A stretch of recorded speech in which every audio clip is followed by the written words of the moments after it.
Okay, so hello everybody and welcome to vlog 8 of the vlog now. Today's vlog is going to be very different to what you've been used to. So this week, A Focus on Nature, or AFON, which is AFON, are running a Twitter challenge basically called Unlikely Nature. So this is effectively nature that can be found in the most unlikely places possible. So from the inside of your house to perhaps a plant growing out of a crack in the pavement, or perhaps an insect or something on a garden fence, something like that. Even if whatever it is, as long as it's an unlikely nature, so nature you would not necessarily be expecting to see. So it's a campaign to basically get people to be more aware of nature around them, and also to get some hashtag vitamin N, which is vitamin nature. So for the next, let's say 10 minutes, if I have enough content to put into a video for 10 minutes, we're going to be looking for nature around the house and let's say on the patio. Let's have a look what we can find. Stay tuned. It's also worth saying if you want to get involved, then all you have to do is simply use the hashtag vitamin N and also hashtag unlikely nature.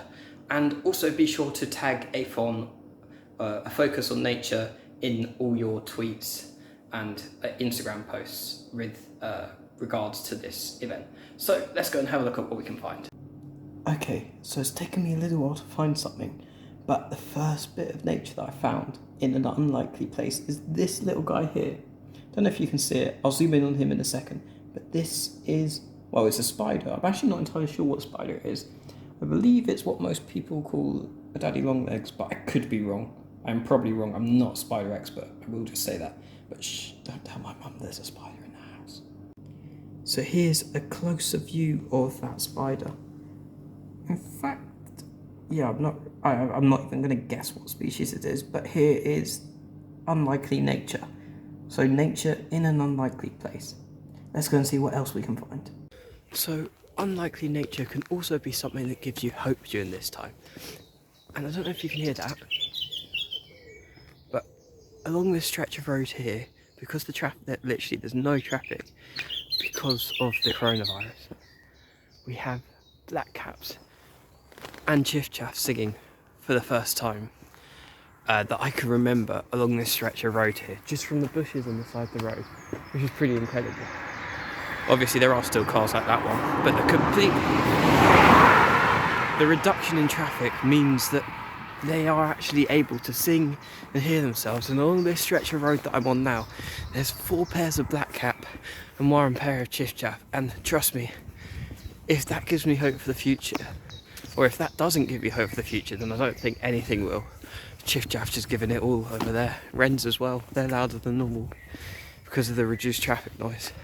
Obviously in the next couple of days we'll have to see if they still fare as well, because of the increase in traffic. Well, I presume there'll be an increase in traffic. I hope there won't, because everybody's going to be going back to work.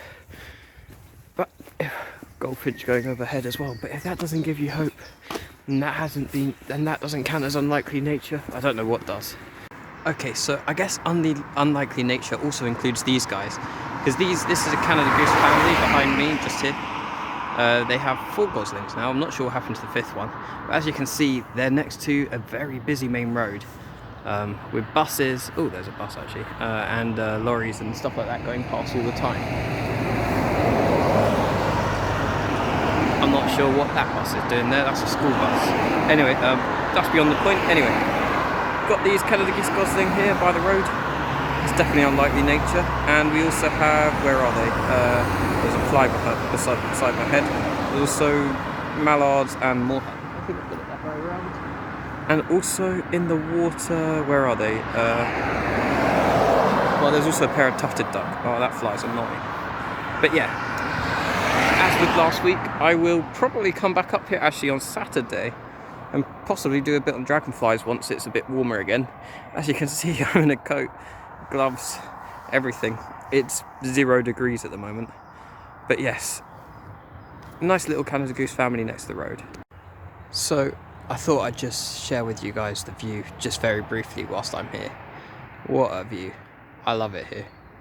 There's an even better bit in a few minutes time. I wish I'll show you in a second.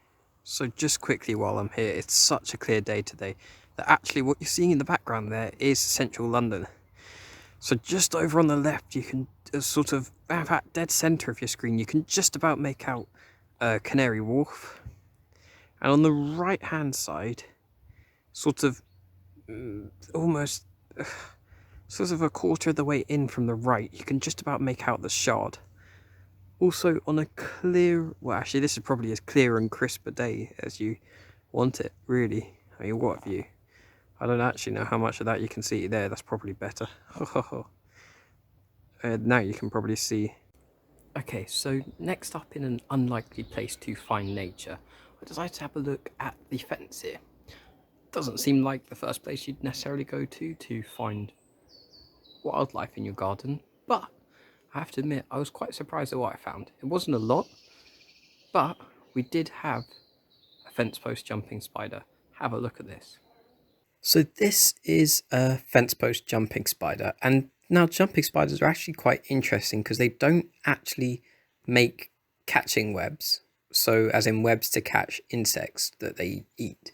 Instead they use their eyes, which are quite large as you can see, to spot their prey from far away, sneak close to them, and then simply pounce on them. And yeah, that's how they catch their prey. Pretty awesome things, and dare I say it, a little bit cute as well.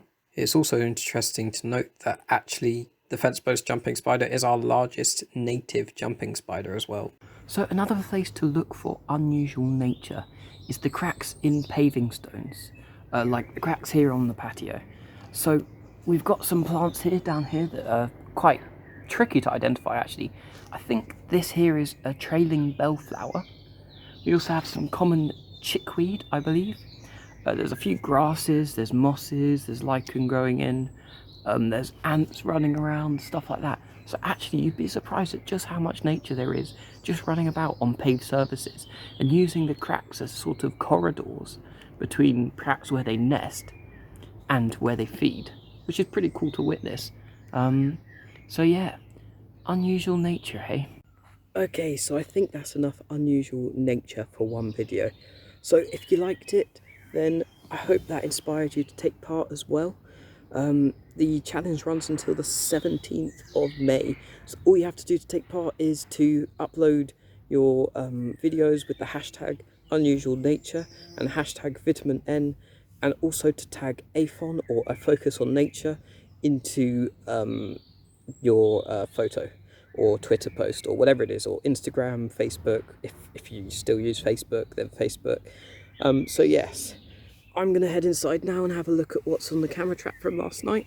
If you want an update on the camera trap footage and the update on the foxes, that will be coming on either Saturday or next Wednesday. I haven't quite decided yet. There will be another dragonfly video coming as well on one of those 2 days, providing the weather it gets warmer. So yes, I hope you enjoyed this video. I hope you're staying safe and well and enjoying yourself during the nice weather. It is a bit nippy today, but it's nice enough in the sun. So yeah, stay safe. So I'm not entirely sure what happened there, but I'm going to leave you now with just a short few images and clips of the goslings at Long Pond. Enjoy!